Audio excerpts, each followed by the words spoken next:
Our movie begins with two teenage ladies when one of them passes around recreational drugs for them. Katie joins her buddies for a drink in a field. Everyone becomes enthusiastic, but Katie refuses to partake. Sloane, her closest friend, however, insisted that she do. Katie ultimately feels pressure to join her buddies. After taking in the sights and sounds of the woodland, Katie and Sloane go to Katie's room to recuperate and plan their upcoming shopping trip to New York. The girls will remain at Katie's uncle's house tomorrow so he can drop them off at the bus station the next morning, Katie's mother says as she enters the room. Then, Katie makes her mother happy by revealing that they would be working on a community-supported organic farm. Katie's mother believes that charity is no longer alive because Sloane acknowledges that they are doing it to have spending money. The following day, Jason, Katie's uncle and an FBI investigator, shows up. Katie advises her mom to enjoy her holiday in Cuba before they depart.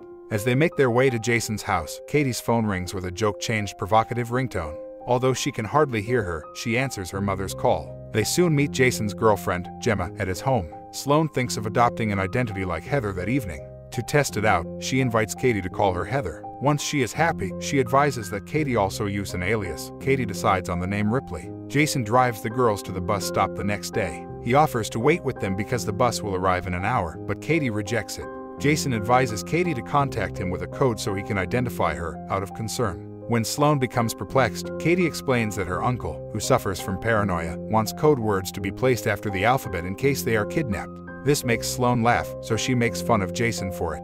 Jason smiles as Katie and Sloane send him a coded selfie after he departs. Katie and Sloane meet Jed and Lucas, two brothers, in a restaurant. They identify themselves using their aliases and mention that they'll be working on a farm to earn money for groceries. When Katie refuses Jed's offer to drive them to the farm, the boys go off. When they are by themselves, Sloane claims that the brothers were charming and courteous. Katie caves under pressure and they follow them. While on the highway, Katie alerts Jed that they have just passed a farm. Nonetheless, he keeps driving. Katie and Sloane are tense and holding hands. They soon arrive at the diner owned by Jed and Lucas. Jed reassures Katie that all farmers visit their location for supplies and that he is only assisting them in getting to know the area. Katie is confused and thinks that they should go. The girls are welcomed by Jed and Lucas' mother once she notices them. Katie texts Jason to let him know they're fine as she's preparing their lunch, starting the message with the letter apple. The sisters corner the girls when they suddenly get lightheaded after eating their mother's pie. The mother instructs her boys to pursue Sloane and Katie when they flee after realizing what is occurring. The brothers quickly transport the girls back to their home. The following day, Katie and Sloane discover themselves imprisoned in a distant woodland, shackled to shipping containers. The females, who are terrified, scream and smash their chains on the container in an attempt to be heard.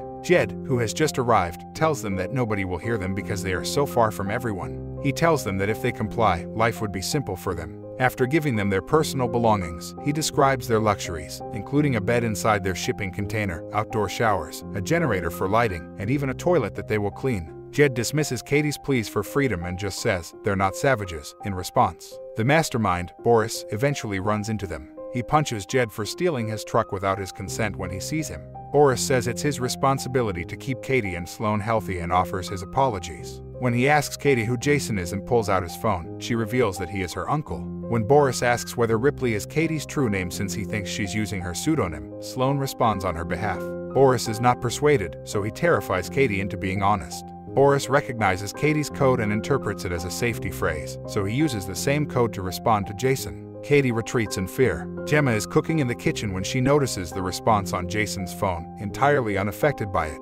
While Jed watches over them in the wilderness, Lucas instructs the girls on how to use the portable shower. Katie and Sloane scream in terror as Jed points an unloaded gun at the girls after Boris departs. As soon as Sheriff Andrews hears them, he turns his revolver on Jed. He is pursued by Katie and Sloane, who are screaming for aid. Jed is one of their clients, so Andrews takes him into his arms as he breaks out in laughter. Then, after giving each woman a seductive look, Andrews decides to approach them individually. He assures the girls he'll see them later after getting his medication.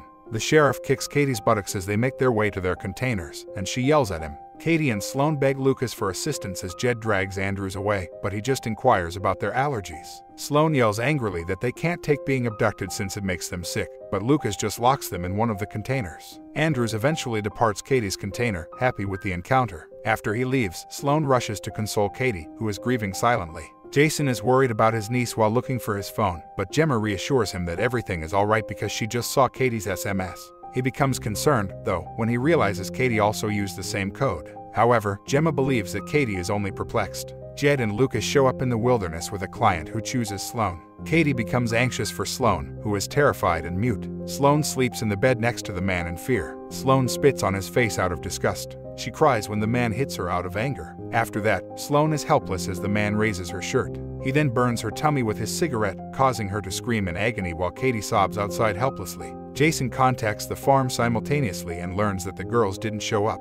As the two are about to meet her parents, Gemma arrives with her bags and asserts that Katie and Sloan are adults. He still has doubts about their safety, so he makes the decision to search for them. While checking on the girls' shackles, Jed and Lucas say that the females before them attempted to flee. They hear screams from a distance, so Jed and Lucas cover the girls with hoods and urge them not to take them off because he is approaching. The brothers then place the females while appearing anxious. A man in all black who is emulating a pig's snort and wearing a pig mask appears. Jed and Lucas remove the girls' hoods as soon as he approaches them. Katie and Sloan screech in terror. Sloan screams more as the masked guy takes her chin and aims at her. Katie cries helplessly as he yanks her inside the box. Later, when her buddy has been saddened by what transpired, Katie consoles her. Jason notifies Andrews of Katie and Sloan's disappearance at the sheriff's office. Andrews advises adolescents to occasionally test their parents, but Jason thinks they were abducted because Katie didn't follow their safety protocol. Andrews vows to check into it after hearing this. Boris gives Jed the order to find Sloan in the jungle. Boris queries her about her misery after observing it.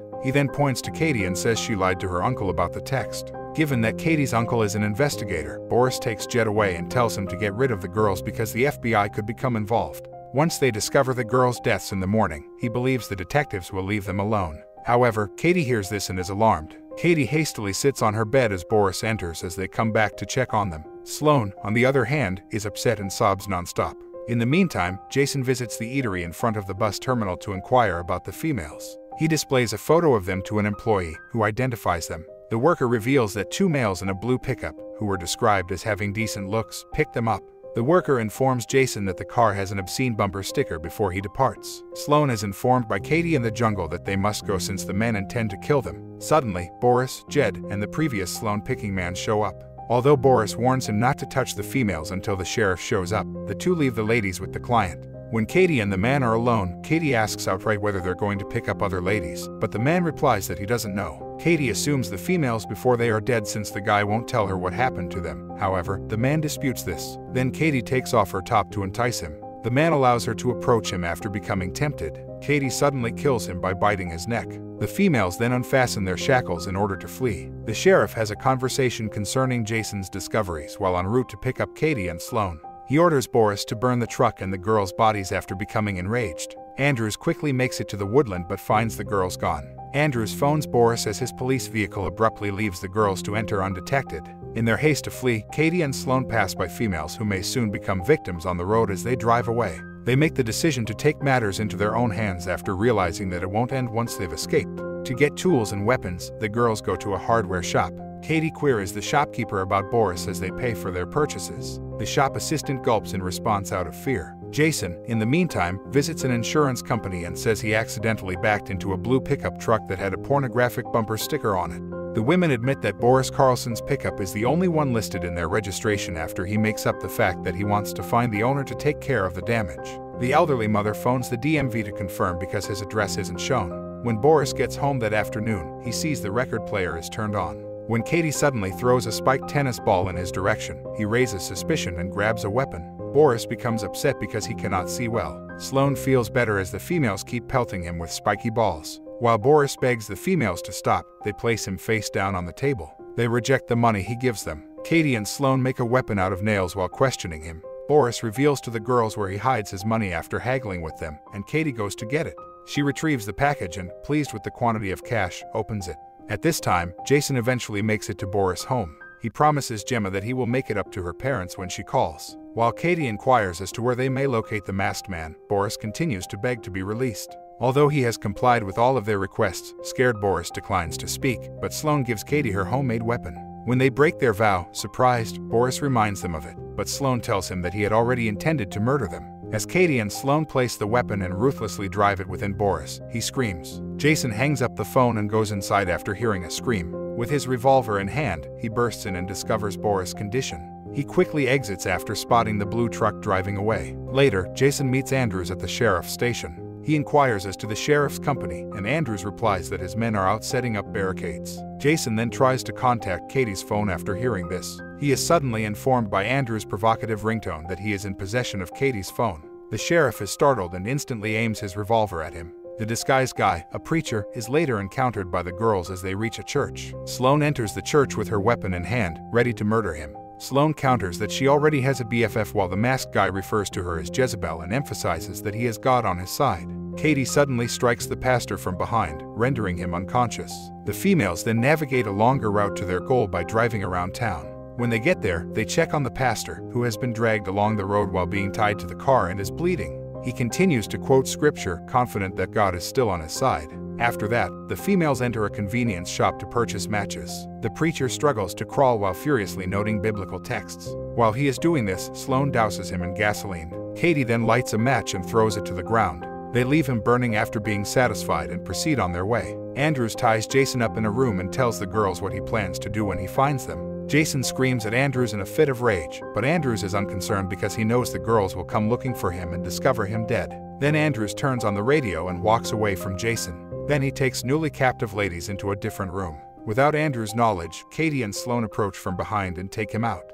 Andrews pleads for his freedom and even offers them money as they bind him to a chair. The girls snicker at how everyone is constantly haggling about money. Andrews is then required to choose a hand, Katie. He selects her right hand and pulls out a bullet. He gets a jab from Katie that he's lucky. Sloane also forces him to make a choice, which he does correctly once again, only to receive a collection of matchsticks. She then tells him that he is unfortunate this time. Andrews, who is anxious, inquires as to what will occur. Katie and Sloane respond that they will play Russian roulette. Andrews shuts his eyes and begs as Katie loads the rifle. When she pulls the trigger, nothing happens. Andrews yells nervously as Sloane releases the second round, but it once more comes up empty. Jason, who is not aware of what is occurring, yells in fury from the other room. Sloane presses the button for a fourth shot, but the weapon is still empty. Andrews yells as the final shot is fired, but the weapon is still empty. Katie and Sloane make fun of him after hearing his sobs and pleads. He again offers an apology, but Katie once again shoots him, striking him in the temple. After explaining that Katie and Sloane killed Andrews, the kidnapped ladies free Jason. They are no longer present, though.